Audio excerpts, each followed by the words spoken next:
Jedd Fisch leaves. He goes to Washington, and John Wilner Hotline, knows all, tells all for a few minutes. We're not surprised by this, right? We are not surprised by this at all.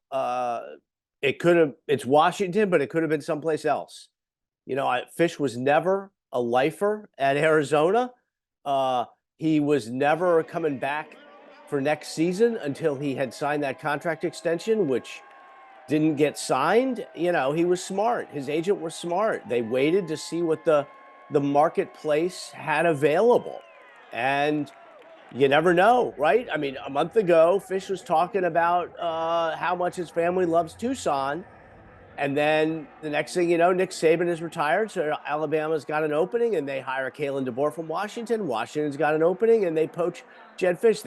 That's how it works. Especially if you have a head coach who's not an alum, who doesn't have ties to the university or the community, you have a flight risk. And Fisch his history is he moves around a lot. I mean, more than most coaches, and most coaches move. Fans are outraged, and I'm not sure whether it's that he left or it's how he left, in the way that he went out with his social media showing the UW athletic director coming to his house. It's the 3-minute conversation with the players. It's saying, a little thing at the airport saying goodbye.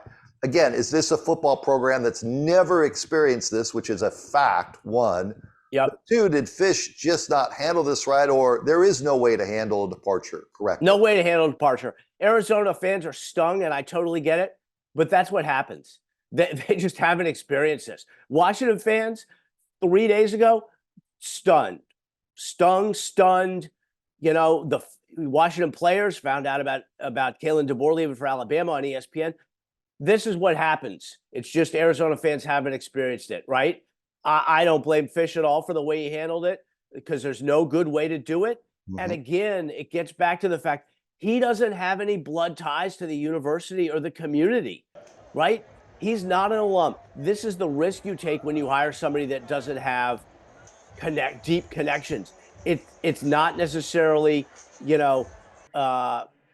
personal for them, right? Fisch is looking at this as a professional move, not that he's personally leaving behind a place that means so much to him. He's been there for 3 years in like 1 month.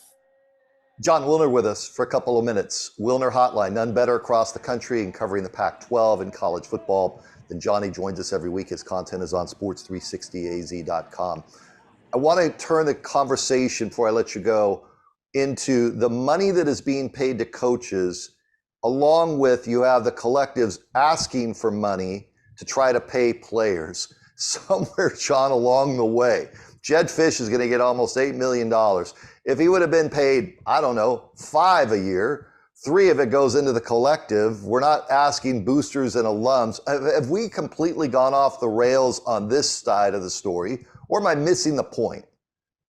No, it's totally off the rails. And the NCAA recognizes it. The schools recognize it. And that's why the proposal from the new NCAA president would allow the schools to cut NIL deals with the athletes directly, instead of it all having to go through these collectives. Because right now, like if you're a big donor, say to Arizona or ASU, right? Well, do I donate to the school to help pay for all the Olympic sports and basketballs? Do I donate to the schools to pay for the football coaching staff? Do I donate to the collective, right? You're getting tugged in all these different directions, and it's having an impact on the fundraising for the universities. So the NCAA is proposing just have the schools cut the NIL deals with the athletes directly. That way, basically, donors just throw all their money to the schools, all their available money to the schools figure out how to use it. But it is completely off the rails. College football is like, it's spun off its axis. It's like shooting out, it's like the earth is off its orbit, shooting out into the solar system, really. And they've got to get it. They somehow, whether it's through Congress or internally, they got to get the thing back on track. and there's a lot of issues to answer. NIL, transfer portal, the calendar of recruiting and transfers, right? We've talked about that.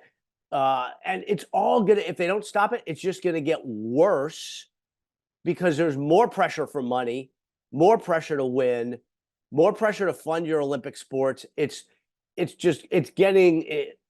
nuts at an increasing rate. Crazy. So, John, you know, when Jimbo Fisher gets paid over $70 million just to go lay on the beach at Texas A&M, they clearly have the money. The television contracts are out there. Why is revenue sharing not brought up in all of this? I mean, let's just share the revenue of TV, tickets, what comes in, booster money, and let's just share the revenue. Is that just too hard? Am I missing something here? Would I fail a business, a sports class?